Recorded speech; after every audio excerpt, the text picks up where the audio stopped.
마태복음 5장에 보면 예수님이 말씀하신 8가지 복에 대한 말씀이 있죠.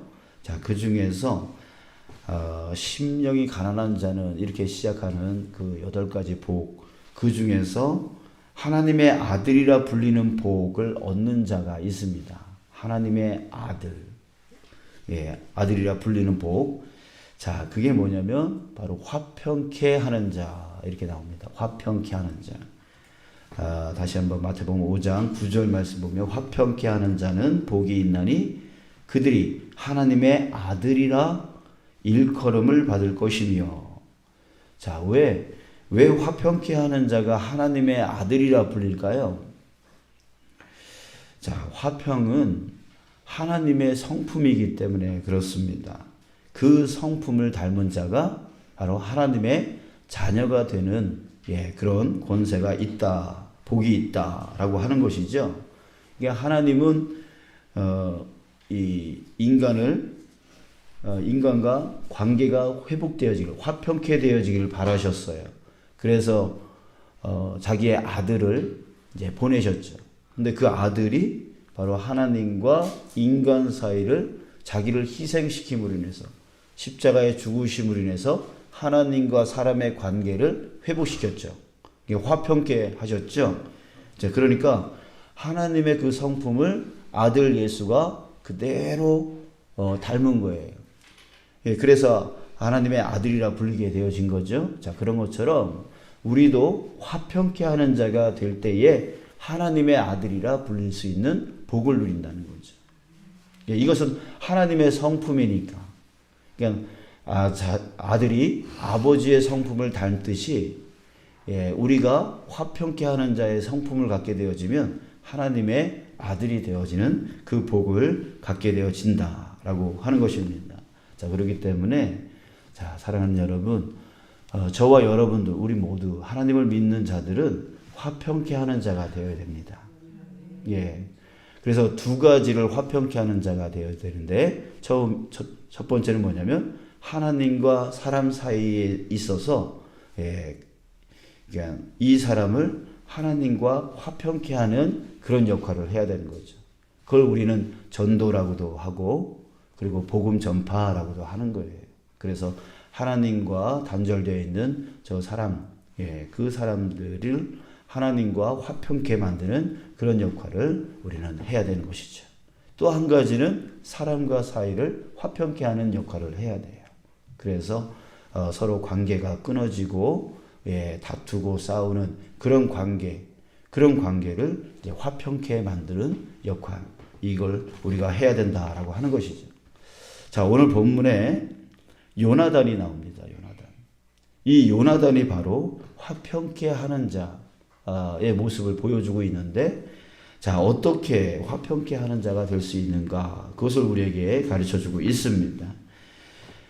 사울왕이 다윗을 계속 죽이려고 해요. 자, 그런데 다윗이 그 죽는 것이 요나단 자신에게도 유익이 있습니다. 자, 왜 그래요?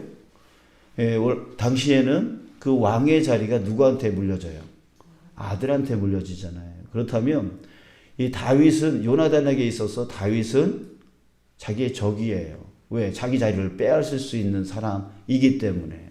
그렇기 때문에 다윗이 죽는 것은 요나단에게 유리한 것이죠. 자기가 왕의 자리를 차지할 수 있는 그런 확실한 일이 되어지니까요. 그러나 그럼에도 불구하고 요나단은 다윗을 좋아했습니다. 오늘 1절 끝에 보면 아들 요나단이 다윗을 심히 좋아함으로, 심히 좋아했대요. 사랑했다라고 하는 얘기죠. 자, 그래서 그는 사울과 다윗의 관계를 화평케 하는 일을 합니다. 그리고 그것을 성공하죠. 7절 보십시오. 요나단이 다윗을 불러 그 모든 일을 그에게 알리고 요나단이 그를 사울에게로 인도하니 그가 사울 앞에 전과 같이 있었더라. 그러니까 사울 왕과 다윗을 화평케 하는 그 일을 성공을 합니다. 자, 그랬을 때 오늘 본문에서 그러면은 그 화평케 하는 자에게 어떤 것이 필요하냐? 그 특징 세 가지를 보여주고 있습니다. 여러분, 우리가 이것을 우리 이 세 가지를 우리 마음판에 새겼으면 좋겠어요. 자, 첫 번째는 뭐냐면 양쪽을 사랑하는 마음입니다. 예, 화평케 하는 자는 이쪽과 이쪽을 화해하게 만들고 관계가 회복되어지게 만드는 거잖아요. 그랬을 때 이 양쪽을 모두 사랑할 수 있는 자여야만 된다는 것이죠. 그래서 이 요나단은 아버지 사울도 사랑했고 또 다윗도 심히 좋아함으로 사랑했다는 얘기죠. 그래서 이 양쪽이 다 화해되어질 수 있도록 노력하는 마음을 가져야 되는, 어느 한편 쪽으로 한편만 사랑하게 되어지면 어떻게 되겠어요? 이쪽은만 편들고 저쪽은 비난하겠죠. 그러면은 화평케 하는 자가 되어질 수 없는 것이에요. 자, 그리고 두 번째는 보호와 칭찬이 있다는 얘기예요. 보호와 칭찬. 자, 2절에 보면 요나단이 다윗에게 말합니다. 2절 끝에 보면 은밀한 곳에 숨어 있으라. 그러니까 일단 위험할 수 있는 그런 상황을 막아줍니다. 보호해 준다라고 하는 것이죠. 그래서 우리도 이렇게 화평케 하려고 할 때에 보호해 줄 수가 있어야 돼요. 자, 또 4절에 보면 뭐 합니까? 요나단이 그의 아버지 사울에게 다윗을 칭찬하여 이르되, 칭찬을 합니다. 그는 이 이스라엘을 위해서 생명을 아끼지 아니하고 블레셋과 싸웠던 사람이고, 그러면서 얘기를 하고 있죠. 그래서 이렇게 보호해주고 또 칭찬해주면서 서로 화평케 되어질 수 있도록 한다라고 하는 것이죠. 반대로 말하면 뭐냐면 비판하지 않는다는 거예요. 칭찬한다는 말은 비판하지 않는다는 거죠. 우리가 그럴 때가 많아요. 이 사람에게 가서는 저 사람을 비판하고 또 저 사람에게 가서는 이 사람을 비판하고, 그러면서 그 사람의 편을 들어주려고 해요. 그러면 그 사람의 마음이 녹아질 거라고. 그래서 이렇게 화평케 되어질 거라고 생각하지만, 여러분, 이 사람에게 가서 저 사람 비판하고 저 사람에게 가서 이 사람 비판하면 그게 결국 화평케 되어질 수 없는 거예요. 우리는 화평케 만든다고, 화해시킨다고 하면서 비판을 할 때가 있는데, 그래서는 오히려 화평을 깨뜨리는 그런 일이 되어질 수밖에 없는 것이죠. 자, 그래서 요나단은 사울에게 가서 다윗을 비판하는 게 아니라 다윗을 칭찬해 주고 있고요. 또 이런 것도 있어요. 그 사람들의 이야기를 다른 제3자에 가서 또 비판하는 경우가 있어요. 저 사람은 저래서 안 되고 저 사람은 저래서 안 돼. 이런 것이 정말 위험한 것이죠. 완전히 싸움과 다툼에다가 불을 지르는 일이에요. 이 사람들의 문제를 갖고 다른 사람들에게 가서 이렇대 저렇대 라고 말을 해버리면 이 이야기가 어떻게 돼요? 소문이 발이 있죠. 뭐 천리를 간다라 그러잖아요. 그럼 결국 본인들 귀에 들어가요. 그렇게 되면 어떻게 돼요? 결국 싸움에 불을 붙여서 기름을 붓는 것과 똑같이 되고 마음의 상처가 깊이 일어나게 되어지고 결국은 회복의 기회를 얻지 못하게 되어질 수 있습니다. 그렇기 때문에 정말 화평케 하고자 하는 그런 마음이 있다면 그들 대상자뿐만이 아니라 제3자에게도 결코 비판의 소리를 해서는 결코 안 된다 라고 하는 것을 여러분 기억하시고, 이 요나단은 바로 다윗을 보호하고 또 다윗을 사울에게 칭찬하는 그런 말을 했다라고 하는 것을 기억하십시오. 자, 이제 세 번째는 뭐냐면 자기 희생입니다. 희생이 따르지 아니하고는 화평케 할 수가 없어요. 여러분들 지금 요나단이 사울의 아들입니다. 자, 아들이니까 이렇게 사울왕 앞에서 다윗을 칭찬하지 이렇게 생각할 수가 있어요.